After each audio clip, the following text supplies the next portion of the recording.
servante dort sur les coussins, la bouche ouverte.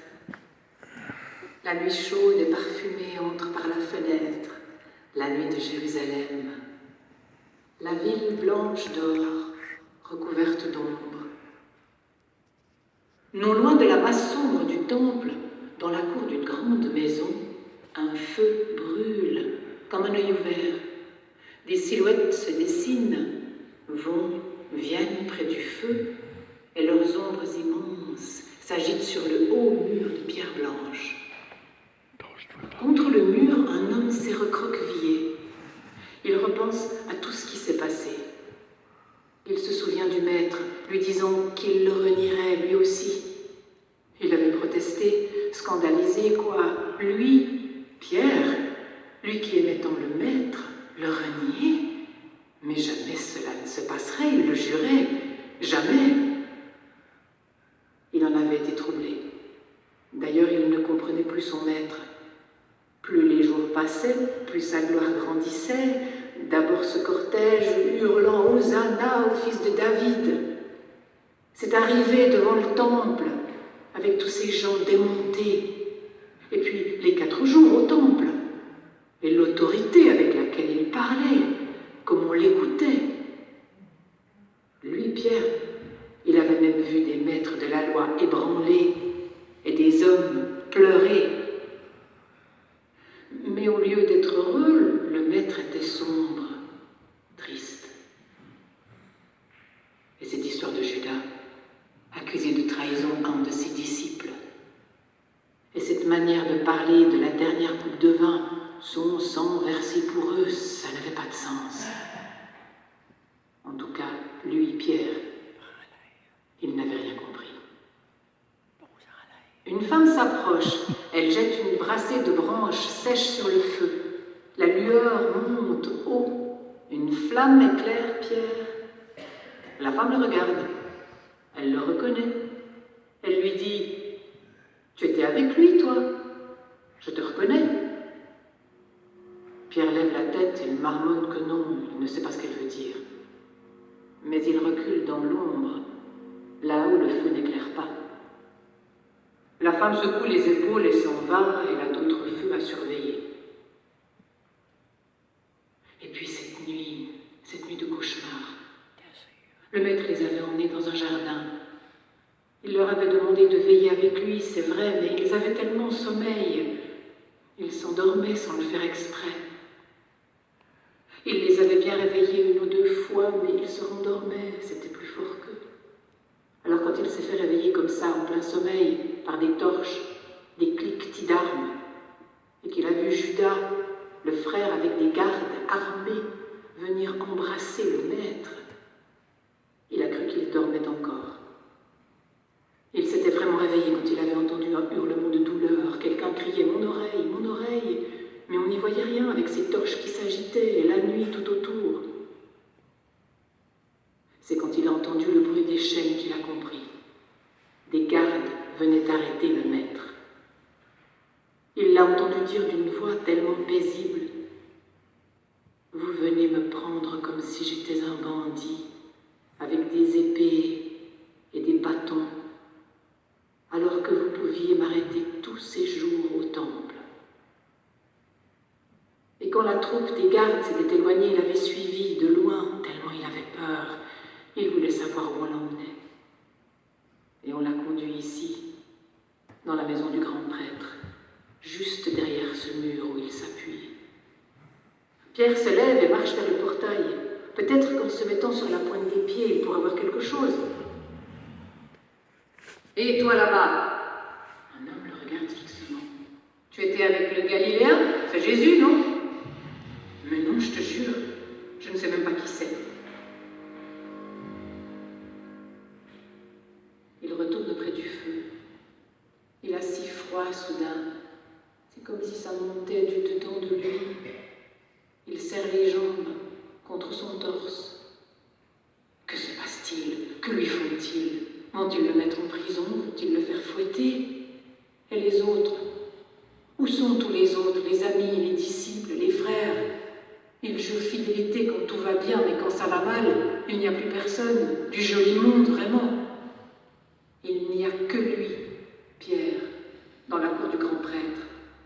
Il est le seul qui soit resté. Ils sont plusieurs autour du feu. Ils parlent entre eux. Ils se disent qu'ils le connaissent, cet homme. Lui, il se tient en retrait, contre le mur sombre. Ils vont vers lui. On le sait que tu es un des leurs. Il n'y a qu'à t'entendre parler. Tu as l'accent galiléen, le même que lui. Et l'homme montre la maison du grand prêtre où on l'a amené Jésus. Alors Pierre relève la tête. Une grande colère lui prend le ventre. Il saute sur ses pieds. En pleine lumière du feu, debout devant eux, il crie qu'il en a assez. Il ne connaît pas cet homme, c'est clair? Il ne l'a jamais vu, jamais.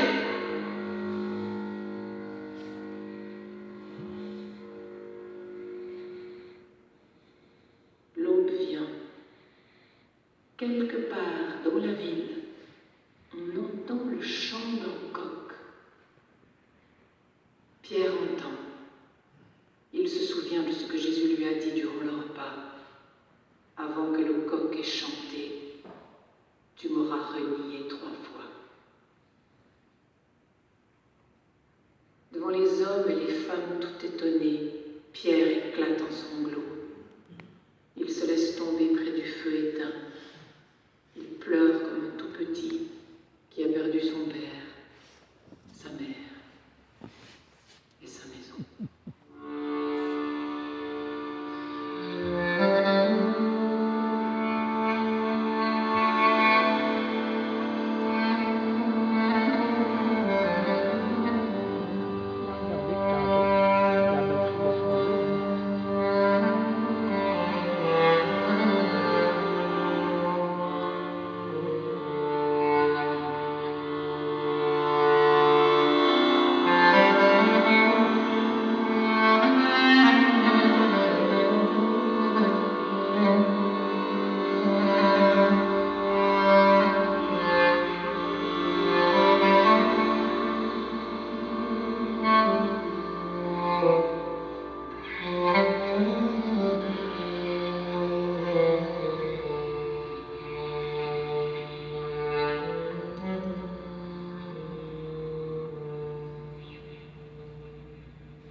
Dans la cour de la maison du grand prêtre, on a fait un feu, parce qu'il fait un peu froid.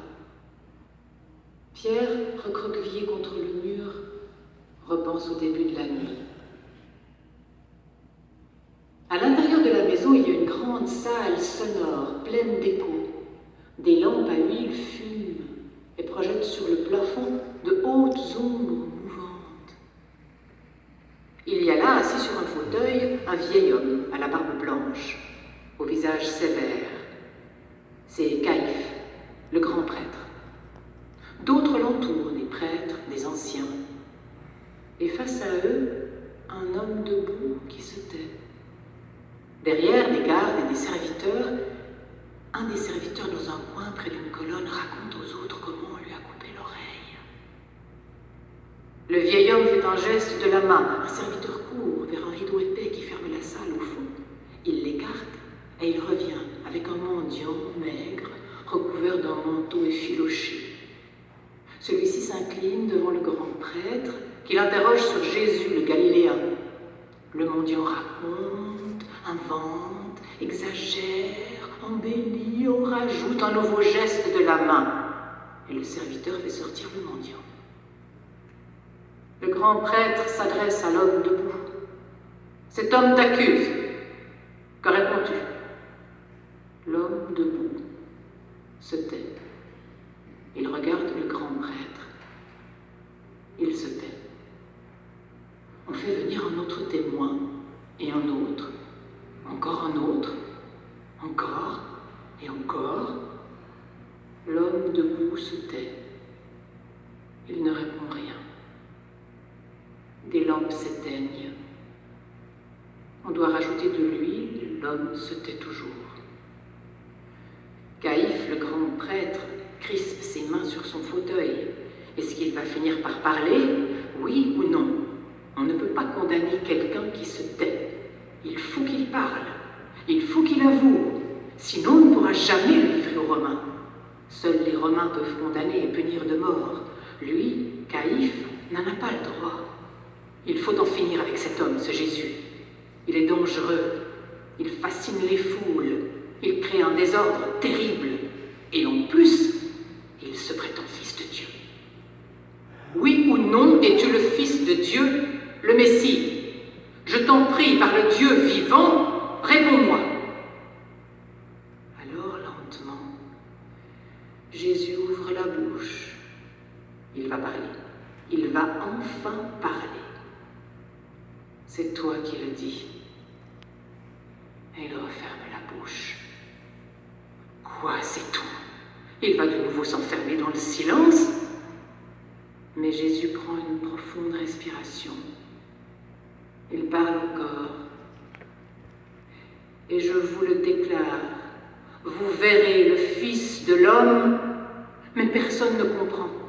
Personne ne comprend ce qu'il dit parce qu'à ce moment-là, le grand prêtre se lève et crie « Blasphème ! Cet homme blasphème! Qu'avons-nous besoin de plus ?» Il gesticule, il déchire son manteau des deux mains et il se tourne vers les autres prêtres. « Qu'avons-nous besoin de plus, qu'en dites-vous » Et tous crient « La mort! Il mérite la mort !» Jésus ne semble pas les entendre. Il ne les regarde pas. Il regarde la flamme de la lampe qui est près de lui. Elle est en train de s'éteindre. Un dernier sursaut de lumière et c'est fini. Il n'y a plus d'huile.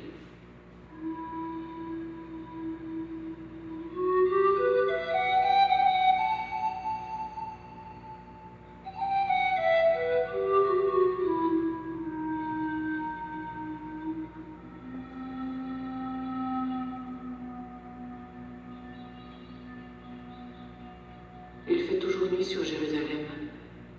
Pas un bruit, juste un coq là-bas qui annonce le jour. Dans un grand palais blanc, une femme dort. Soudain, son visage se crispe, sa respiration semble s'arrêter d'un seul coup. Elle s'assied dans son lit, les yeux grands ouverts. L'homme qui dort à ses côtés grogne. Elle le regarde et murmure « Excuse-moi, ce n'est rien. J'ai fait un cauchemar. »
Pilate, le gouverneur, n'a pas réussi à se rendormir.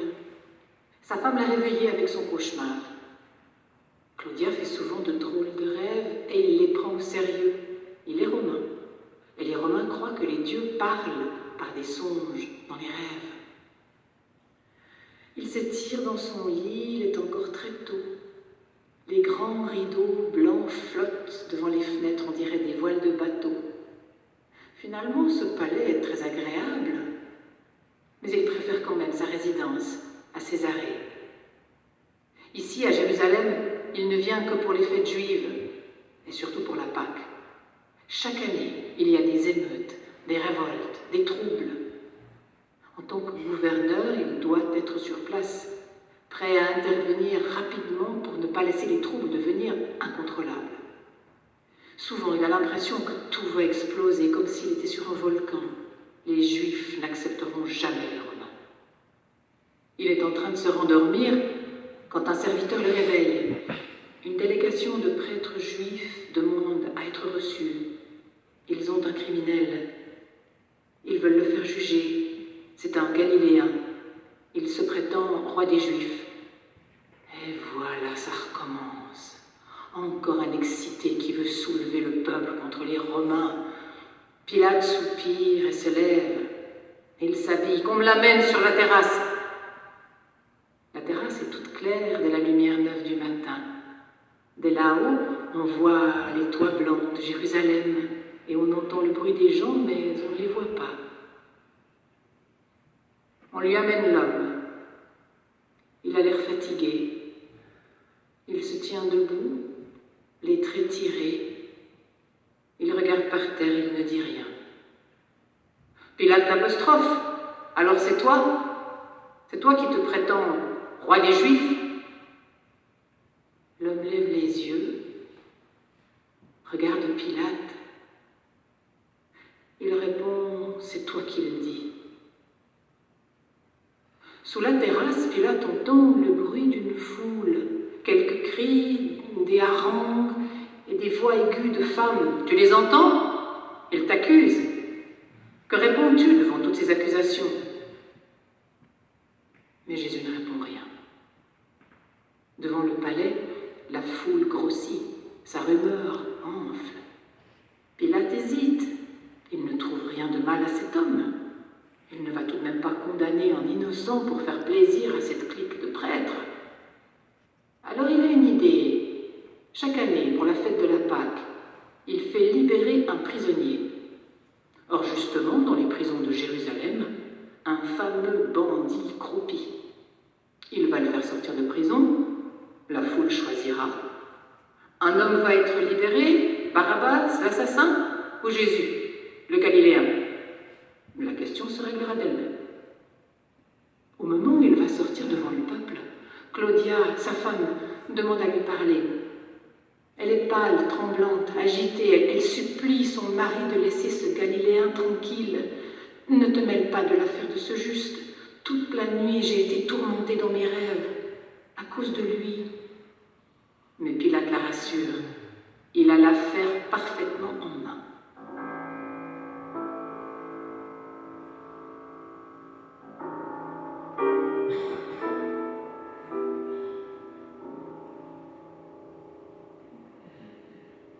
Il se présente devant la foule, en grande tenue de gouverneur, les deux prisonniers à ses côtés. Immédiatement, le silence se fait. Pilate promène son regard sur la foule. Il y a là des centaines de personnes, des femmes, des enfants, des hommes. C'est maintenant une multitude grondante, excitée par des agitateurs qu'on devine disséminés dans la foule. Pilate parle fort. Comme c'est la coutume, je vais libérer l'un de ces hommes. À vous de choisir. Qui voulez-vous? Barabbas ou Jésus? Un grondement puissant monte de la foule. Barabbas. D'abord, Pilate ne comprend pas, mais le bruit monte, comme des vagues quand la tempête se lève, comme un roulement de tonnerre. La foule martèle. Barabbas! Barabbas! Barabbas! Pilate réclame le silence, il montre Jésus. Mais alors que ferais-je de celui-ci? La foule hésite. Et soudain, un homme hurle. Crucifie-le! Crucifie-le! Et toute la foule reprend le même cri. Mais il n'a rien fait de mal, proteste Pilate. La foule alors se met à s'agiter, à tempêter, à bousculer, de telle sorte que Pilate craint un soulèvement. Ses soldats se regardent, inquiets. La situation échappe à leur contrôle. Encore un peu, et ils ne pourront plus retenir ces excités. Pilate lève le bras. La foule se tait. Elle attend. On amène une bassine. Devant tous, Pilate se lave les mains. Il dit d'une voix forte, « Je suis innocent du sang de cet homme. C'est votre affaire. » Et tous répondent d'une seule voix, « Nous prenons son sang sur nous et sur nos enfants. »